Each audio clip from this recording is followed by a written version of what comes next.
Dans cette vidéo Blender, nous allons voir comment générer le Rigify à partir des placements des os avec le système MetaRig précédent. Là, dans la vidéo précédente, nous avons investi pas mal de temps et d'énergie pour bien replacer les différents bones de l'armature, donc l'armature MetaRig, avec les orientations, des rolls, le placement des os, avec les systèmes d'os de bones indépendants, donc qui sont non parentés, puis avec des systèmes de parentage, qui sont parentés connectés et parentés déconnectés. Donc revoyez bien la vidéo précédente, qui est quand même un peu longue, certes, mais qui va permettre pour les débutants de bien comprendre comment placer, pourquoi, comment, etc. et l'importance du placement des os dans un univers 3D. Bon, là, on arrive à cette étape. Le squelette métarig est bien placé. Donc, on a bien orienté tout ce qu'il faut. Par la suite, qu'est-ce qu'il faut faire? Vérifiez bien que votre add-on Rigify soit bien activé. Une fois que c'est vérifié, simplement ce qu'il y a à faire, c'est de se mettre en mode objet ou pause ou ce que vous voulez. Sélectionnez bien l'armature MetaRig. Puis, dans l'onglet Data Object Properties, c'est-à-dire avec le petit bonhomme vert, vous avez en principe la section Rigify qui apparaît. Si ce n'est pas le cas, dernière fois, vérifiez bien dans Edit Preferences que dans Add-on, vous avez bien donc, activé Rigify. Bien coché. N'hésitez pas à cocher la case Refresh. Donc, une fois que c'est fait, vous devez avoir cette section. Tout ce qu'il nous reste à faire, c'est de cliquer sur ce bouton Generate Rig. En cliquant sur Generate Rig, là, on génère cette fois-ci le vrai système qui va nous permettre d'animer notre sujet. Par conséquent, le système MetaRig, bah là, en fait, on n'en a plus besoin, donc on peut le cacher. Donc avant de le cacher, n'hésitez pas à faire la chose suivante, c'est-à-dire de mettre tous ces systèmes, donc MetaRig et Rig, ensemble. Donc je les sélectionne tous les deux en mode objet, j'appuie sur la touche M, et je les déplace dans une nouvelle collection. Bon, je vais l'appeler collection Rig Super Héros. Voilà. Et avec OK. De cette manière, je déplace le MetaRig ainsi que le Rig Rigify à l'intérieur. D'ailleurs, le Rig, je vais donner un nom. Je vais laisser appeler Rig, je l'appelle Rig Super Héros. Vous pouvez l'appeler comme vous voulez. C'est vous qui nommez vos éléments. Donc, à partir de là, ce qu'on va pouvoir faire, c'est cacher le MetaRig. Donc le MetaRig qui est encore là, il ne nous a servi que de charpente, que de base, afin de générer le Rigify. C'est comme ça que fonctionne ce plugin. Une fois que on a bien rangé, on a caché MetaRig, là maintenant on peut commencer à regarder un petit peu ce qu'il se passe dans Rigify. Dans Rigify, ce qui va nous intéresser, évidemment, c'est le mode pause. On passe en mode pause, soit on contrôle Tab, ou alors en cliquant sur le menu en haut, et je passe en mode pause. En mode pause, on voit que les contrôleurs passent en couleur. Je peux sélectionner par exemple le contrôleur de la main, qui est ici, qui ressemble un petit peu donc, à une tranche de pain de mie ou vous voulez, par exemple un esquimau, enfin bref, donner des noms afin de pouvoir dire clairement quel est le contrôleur, sa couleur, sa forme, enfin bref, un tas de choses pour qu'on puisse le manipuler. L'orientation va dépendre de beaucoup de choses. L'orientation de votre contrôleur de la main va dépendre de la manière dont vous avez placé vos os précédemment. Donc si vos os sont mal placés ou s'il y a des problèmes ou quoi que ce soit, eh bien, si vous voulez que ce soit bien réorienté, il va falloir retourner sur le MetaRig et vérifier comment est-ce que le MetaRig, lui, est orienté.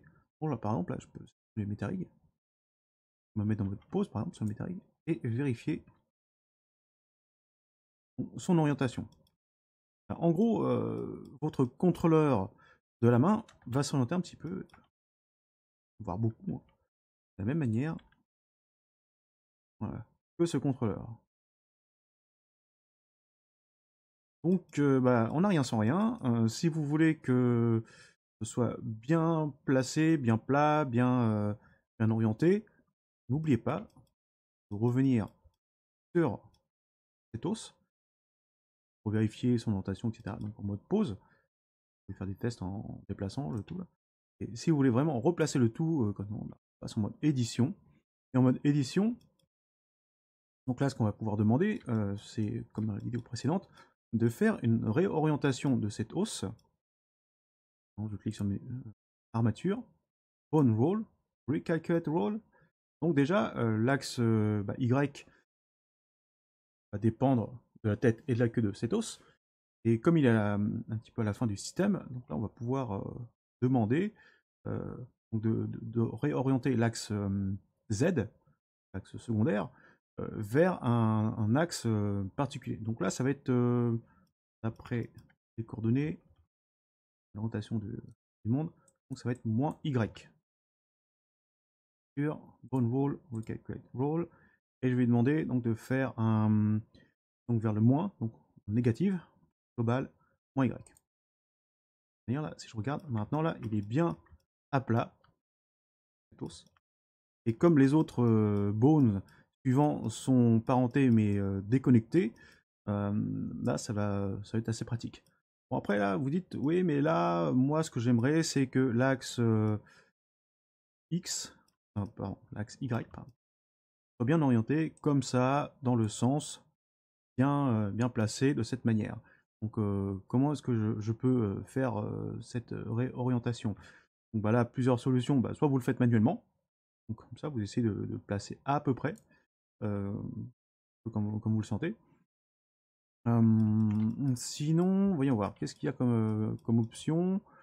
Peut-être qu'il y aurait donc un bone roll, calculate roll, voyons voir, peut-être local. Alors, on va faire des tests. On peut essayer donc de faire un local tangent X. Non, bon, faire.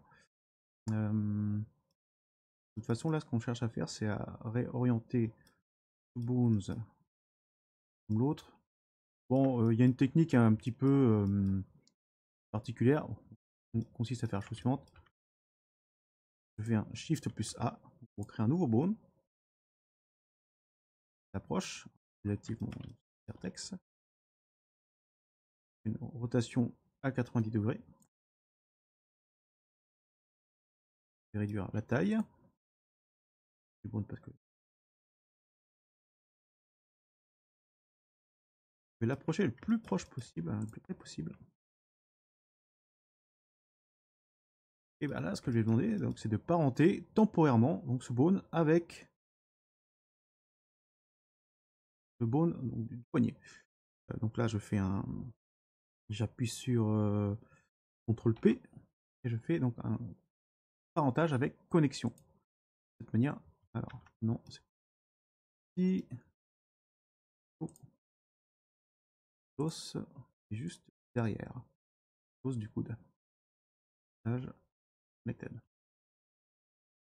Ça c'est juste pour le placer. Et, on peut le parenter ou le déparenter. De toute façon, on va supprimer cet os, ce bone qui nous sert seulement de bone de construction. Et ça va être en fait une espèce de prétexte pour lui demander de réorienter correctement cet os. Donc déjà, on regarde bien les orientations, donc c'est bon. Donc je sélectionne par la suite ce bone. Et donc là, plusieurs méthodes. Donc là, ce que je pourrais faire, c'est réduire la taille.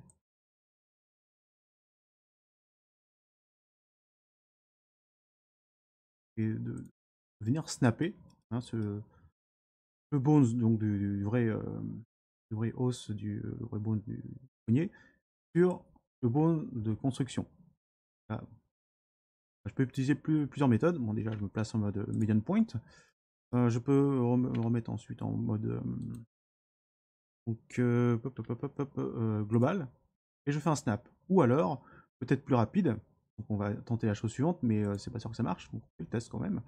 Donc là, je sélectionne d'abord enfant. Ensuite, ce parent. Et je vais faire un Shift S et demander donc à mettre la sélection sur l'active. Là, on voit que ça ne marche pas. Autre chose, on va faire la technique avec le snap. Donc là, j'active le snap, snap vertex. Bon. Donc je snap d'abord en horizontal, en vertical, puis je snap en vue de côté. Pour être sûr que je bien snapper. Alors parfois c'est pas évident, donc peut-être que si même en vue mieux, voilà, comme ça. Là maintenant, bah, les deux bones sont bien superposés. Voilà. Ici, viens chercher le nom. Le bon qui est sélectionné. Voilà. Donc ça c'est mon mode de construction.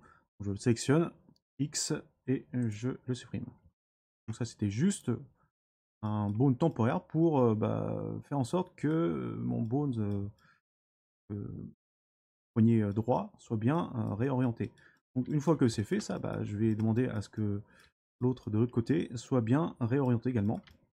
Là, comme il est nommé End R, je tente la chose suivante, je fais un clic droit avec la sélection, et je fais un Symmetrize. Donc en principe, de l'autre côté, le bone correspondant, lui c'est bien réorienté, il est bien droit, ainsi de suite. Voilà. Donc ça c'est la méthode avec Rigify afin de repositionner les os correctement. Donc là, ce qu'il va falloir faire maintenant, donc là on va retourner donc en mode objet, et en sélectionnant l'armature MetaRig, si on retourne dans la section Rigify, on voit qu'il y a un bouton qui s'appelle Regenerate Rig. Et si on clique sur la section Advanced, donc on voit que en fait l'armature MetaRig est liée maintenant avec le Rigify du super héros. Donc là, si je clique sur Regenerate Rig, ce qui va se passer, en fait, il met à jour donc le système de Rigify, caché Rig. Je reviens sur le poignet. Là, normalement, si vous regardez bien, voilà, il est bien aligné, il est bien droit, en vue de dessus, en vue de face, et ainsi de suite. Donc voilà comment est-ce qu'on fait pour réorienter des contrôleurs qui ne seraient pas orientés correctement. Là, ça va nous permettre donc de déplacer, désactiver le snap, déplacer l'élément correctement. Bon, pour l'instant, évidemment, il ne se passe rien au niveau du maillage, puisqu'on n'a pas encore réalisé le skinning. Donc, mais d'abord, vérifiez correctement que vous avez bien positionné tout. Sinon, c'est pas grave, vous pouvez passer à la suite. Mais donc les contrôleurs sur lesquels il faut apporter une attention particulière, ce sont les contrôleurs du pied. Donc, si vos contrôleurs de pied ne sont pas orientés correctement, c'est peut-être que dès le départ, vous n'avez pas suivi mes instructions et fait en sorte que votre sujet regarde dans l'axe -Y. Faites attention, ça c'est un cas classique, une erreur classique de beaucoup de personnes qui oublient d'orienter correctement le sujet et ensuite qui vont se traîner tout un tas de problématiques qui vont faire boule de neige et vous allez avoir des problèmes. Une fois que ça c'est réalisé, de toute façon vous pourrez apporter des corrections, donc en revenant sur le MetaRig, dans vos corrections, et retourner sur la section donc en mode objet, Object Data Properties. Hop, bien dessus. Et vous régénérez votre rig. Maintenant, on a fait un petit peu le tour des corrections de dernière minute sur le MetaRig. Maintenant, on va faire le skinning. qui va se faire très rapidement. Le skinning de base, hein, attention. En mode objet, on sélectionne d'abord le maillage. Shift, clic gauche, on sélectionne l'armature. CTRL P, on lui demande de faire un armature deform avec with automatic weight. On attend un petit peu, réfléchit, là, on clique dans le vide, on sélectionne seulement l'armature, et cette fois-ci, donc là, alors, juste avant, ce que je vais faire, c'est que je vais faire un Alt Z pour enlever la transparence. Là, je sélectionne l'armature, je passe en mode pause, et après avoir sélectionné le contrôleur du poignet, donc, je le déplace, voilà ce qui se passe. Donc là, par défaut, notre personnage est en mode IK, donc qui nous permet de déplacer les contrôleurs de type IK et de réaliser les déformations nécessaires pour faire fonctionner Rigify. Donc ça c'est vraiment la base. Respectez bien les étapes de construction, c'est comme une recette. Sautez pas les étapes, construisez bien votre MetaRig. Une fois que c'est bien appliqué, vous vérifiez les orientations, le positionnement des différents contrôleurs. Une fois que vous êtes satisfait, passez au skinning afin de pouvoir commander le maillage à partir du Rigify. Donc nous verrons dans les vidéos suivantes comment corriger le skinning, comment également changer la taille de différents contrôleurs. Là, nous avons le contrôleur de la tête qui n'est pas forcément bien placé, ou qui est trop bas, trop petit, trop ci, trop ça. Bref, et là, il y a plein d'autres contrôleurs qu'on ne voit pas parce qu'ils sont cachés, ou ils sont à l'intérieur, ils sont trop petits, et ainsi de suite. Donc, n'hésitez pas à bien revoir la vidéo comme d'habitude, afin de bien comprendre le processus, et surtout la philosophie qui est cachée derrière le système Rigify, donc qui vaut ce qu'il vaut, mais qui vous permet de faire un rig assez rapidement.